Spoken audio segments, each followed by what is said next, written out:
Si te presentas al examen DLB2, este vídeo no te lo puedes perder hasta el final. Nuestro compañero Ramón Díez Galán va a analizar las mejores estrategias, te va a dar los mejores consejos para realizar el gráfico, el temido gráfico en la prueba escrita del examen DLB2. Pero antes, si te presentas al examen DLB2, te dejo en la descripción el enlace a nuestro minicurso gratuito, sí, has oído bien, gratuito de preparación para el examen DLB2. Adelante, Ramón, empieza a contar las mejores estrategias para analizar el gráfico.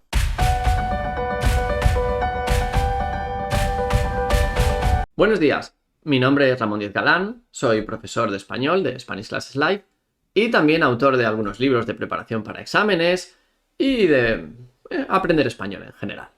Hoy vamos a ver cómo comentar un gráfico. Esto es importante sobre todo para los alumnos de nivel avanzado que quieren presentarse a un examen, por ejemplo los de B2, C1, C2, y tienen que o escribir algo sobre un gráfico o comentarlo en una exposición oral. Vamos a empezar por el principio. Muy importante analizar bien la información. Tenemos que saber de qué vamos a hablar. Y aquí esto lo tenemos en el título, por ejemplo. Frecuencia de consumo de suplementos nutricionales en gimnasios de Chile. Está el gráfico en dos colores, blanco, mujeres, negro, hombres. Y tenemos que está separado en días, veces que esta gente consume suplementos nutricionales a la semana. Por ejemplo, así con un simple vistazo, deducimos que la mayor parte de la gente consume estos suplementos a diario, todos los días. También vemos que hay bastante gente que lo hace 5 veces a la semana. Yo sacaría la conclusión de que es gente que entrena de lunes a viernes, por ejemplo. Y tenemos también un grupo importante de la población que lo hace 3 veces a la semana. Quizás sea gente que hace interrupciones, que hace entrenamientos, por ejemplo, lunes, miércoles y viernes, por ejemplo. Otro dato curioso es que las mujeres consumen más suplementos que los hombres cuando lo hacen a diario, todos los días, o cuando lo hacen una vez a la semana. Pero en todos los otros modos, en todos los otros días, son los hombres los que consumen más. Bueno, lo importante al final es saber de qué tenemos que hablar. Continuamos. ¿Cuál es la unidad de medida? Los gráficos suelen tener una unidad de medida en vertical y en horizontal y tenemos que saber qué es esto. ¿Son kilómetros? ¿Son euros? ¿Son millones de euros? ¿Es número de personas? Hay que saber de qué estamos hablando. ¿Es un porcentaje? Un error muy típico es hablar de un porcentaje cuando no lo es. Vamos a ver aquí este gráfico. Tenemos una empresa que produce un sustituto a la carne. Es una empresa con productos vegetarianos y nos dicen que cuadriplica sus ventas, ¿ok? Multiplica por 4 sus ventas. Y tenemos aquí 67,3. ¿Esto qué es? ¿Un porcentaje? ¿67,3%? No. Tenemos que son los ingresos trimestrales de esta empresa millones. ¿Millones de qué? Aquí abajo nos lo pone. Cifras en dólares estadounidenses. Entonces, esto es un 67,3. Son 67,3 millones de dólares, ¿ok? Es importante esto porque si estamos haciendo la presentación y decimos y la empresa aumentó sus beneficios un 67,3%, está todo mal. Hay que saber de qué estamos hablando. Vale, vocabulario útil. Hablamos de gráficos y hay mucho vocabulario específico para este tema. Por ejemplo, el incremento, el aumento. Estamos diciendo que algo sube. La disminución, la reducción, algo baja. Luego tenemos, por ejemplo, la cantidad, la cifra, la mayoría, una cuarta parte. Esto puede ser también un 25%. Un tercio puede ser un 33%. La mitad, un 50%. El porcentaje, la fuente. Son cosas importantes que necesitamos conocer si vamos a hablar de un gráfico. Nos encontramos aquí con un gráfico, más bien una infografía, cuya fuente es magicanaturaleza.com. Podemos decir que es una web y yo diría que es una web que se interesa por el medio ambiente y la ecología. Muy bien, ¿qué nos dice esta infografía? En la esquina superior izquierda nos habla de cuánta basura genera al día una persona en Lima, Perú. Y vemos que la cantidad de basura generada en el centro de Lima por persona es superior a la cantidad que se genera en otras zonas de la ciudad, por ejemplo en el sur. Muy bien, Nos vamos a la parte derecha de la infografía y nos habla de la evolución de la generación de residuos sólidos en Lima. ¿Qué nos dice aquí? Tenemos 2001, 2014 y 2034, ¿vale? Y unas cifras, 4.097. ¿Qué es esto? ¿Son personas? ¿Son kilos? No. Lo tenemos aquí. Toneladas por día, ¿ok? Entonces, en el año 2001 se producían 4.097 toneladas por día de basura. Sin embargo, vemos que se prevé un incremento, 4 veces más, para el año 2034. En el año 2034 se producirán 16.053 toneladas por día de basura en Lima. Ok, hay que saber de qué estamos hablando. Verbos, igual que antes hemos visto vocabulario, teníamos el aumento, pues tenemos el verbo aumentar, tenemos el verbo crecer, subir, incrementarse, bajar, reducirse, disminuir, duplicar, multiplicar por 2, triplicar, multiplicar por 3, indicar, mostrar, bueno, muchos verbos que podemos utilizar. Hay muchos más también, ¿eh? Muy bien. Tenemos aquí un gráfico que nos muestra los ingresos que obtienen diferentes países con el turismo. La fuente es elordenmundial.com.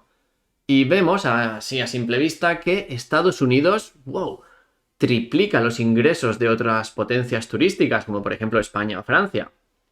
Es un dato bastante sorprendente y yo lo atribuiría a la cantidad de turismo interno que tiene este país. Es decir, gente que viaja, por ejemplo, de California a Florida. Gente que va de vacaciones, pues de Nueva York a Miami. Ok, mientras que en Europa puede que haya mucho más tráfico de pasajeros entre países. Por ejemplo. Vale, esto que hemos hecho ahora es un poco analizar y sacar conclusiones y es lo que vamos a ver ahora. Hay que hacer alguna hipótesis, por qué puede ser esto, como lo he hecho con lo de los Estados Unidos. Esto puede ser real o no, puede haber errores también, ¿no? Y vamos a utilizar mucho el subjuntivo siempre y cuando empecemos nuestra frase de este modo. Es probable que, es posible que, quizás, puede que... Muy bien, vamos a verlo con un gráfico. La apuesta por la investigación. ¿Qué tenemos aquí? Israel 8,2. ¿Qué es esto? ¿Un porcentaje? ¿El 8,2%? No. Investigadores por cada 1.000 habitantes. ¿De acuerdo? Son cifras de los años 2012 a 2018. ¿Qué podemos decir? Vemos que Israel ocupa la primera posición con 8,2 investigadores por cada 1.000 habitantes. Esto puede ser debido a que Israel tiene una fuerte industria, probablemente en los sectores de salud y militar, y esto requiere mucha investigación. Me he inventado esto último, la verdad es que no sé si es verdad, pero era un poco la idea de analizar por qué Israel está en primera posición. Otro ejemplo. A pesar de ocupar el puesto número 15, vemos que Luxemburgo tiene una gran cantidad de investigadores por cada 1.000 habitantes. Hay que tener en cuenta que Luxemburgo es un país muy pequeñito, así que probablemente en este país haya 2 o 3 centros importantes de investigación y por eso nos salen estos datos. No creo que tengamos que darle demasiada importancia. Ok, hay que sacar conclusiones después de ver un poquito los datos, siempre lo más curioso, lo más interesante, ¿no? Algún país raro que aparece por ahí, pues lo comentamos. Vale, hemos hablado ya mucho sobre los datos, sobre lo que nos muestra el gráfico y todo, y nos estamos quedando sin ideas y la conversación tiene que continuar. Podemos comparar todo lo que vemos con nuestra realidad, con nuestro país. Por ejemplo, en mi país esto sería diferente. O si lo comparo con mi entorno, yo diría que saldría algo un poquito diferente. Según mi experiencia personal, esto es así, así y así. Vale. Tenemos el ejemplo de las redes sociales. Vamos a analizarlo. La fuente es statista.com. Esta web es muy interesante, a mí me gusta mucho, tiene muchos gráficos, siempre así como con muchos colores, visuales, está muy bien. Y nos dice, Facebook sigue en la cima de las redes sociales, ¿vale? Tenemos aquí Facebook 2740. ¿Qué es esto? Usuarios activos mensuales de redes sociales y servicios de mensajería en 2021, en millones, ¿ok? 2.740 millones de usuarios al mes en el año 2021. Pues, por ejemplo, una persona de China podría decir esto. Vemos que Facebook ocupa la primera posición con más de 2.700 millones de usuarios al mes. Sin embargo, esto en mi país sería muy diferente y yo creo que la primera posición la ocuparía TikTok u otra red social, cualquiera. ¿Vale? Podemos meter así cositas o hablar de nuestro entorno personal, cómo sería, cómo habría respondido a esto la gente que yo conozco, la gente de mi ciudad, o cómo habría respondido yo a esto, ¿no? Vale. Los gráficos nos dicen muchas cosas y hay veces que esto puede ser mentira. De hecho, incluso muchas veces algunos periódicos con un sesgo político importante piden gráficos especialmente para hablar mal de algo o bien de algo, ¿no? Haz una encuesta aquí entre este grupo de personas que tiene que salir esto, ¿vale? Y al final, obviamente, pues el periódico publica la noticia. El 90% de los habitantes está en contra del presidente del gobierno. Obviamente es lo que querían decir antes de hacer las preguntas. Pero bueno, nosotros vemos los gráficos, vemos los datos y si hay algo que nos parece raro, pues también lo podemos comentar. Este dato puede no ser del todo correcto o quizá hayan preguntado a gente de una edad muy avanzada y por eso ha salido esto, ¿no?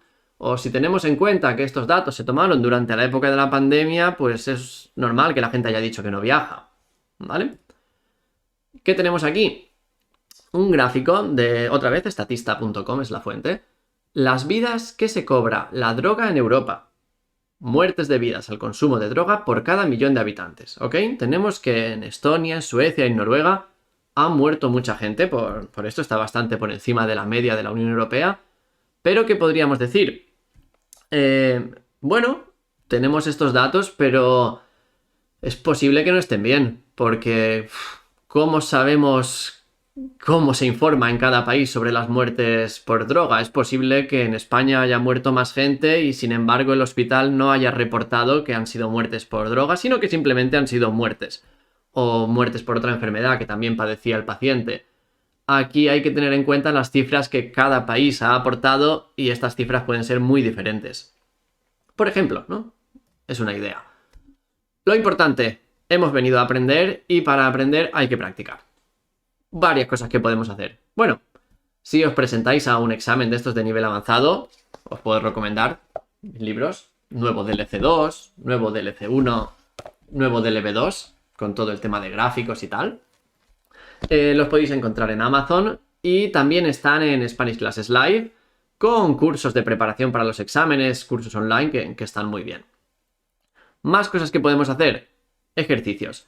En la descripción del vídeo os voy a dejar un enlace a un artículo del blog de Spanish Classes Live donde hay ejercicios, alguna explicación también sobre todo esto y donde vais a poder practicar un poquito.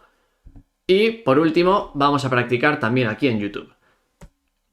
Podéis hacer ahora pause en el vídeo, analizar bien este gráfico, tomaros vuestro tiempo y escribir un comentario con vuestra explicación sobre el gráfico, aunque sea solo una frase, o si queréis hacer una explicación completa, perfecto. Los vamos a ver todos y los vamos a comentar también. Así que muy bien, podéis hacer pause, analizar este gráfico y comentarlo. Y vamos a ver otro. También aquí podéis pausar el vídeo, analizáis este gráfico y ponéis un comentario. Y luego vamos a ver, leyendo los comentarios de todos, seguro que vamos a aprender mucho. Muy bien. Espero haberos ayudado un poquito. Ha sido un placer para mí. Y nos vemos en el próximo vídeo. ¡Adiós!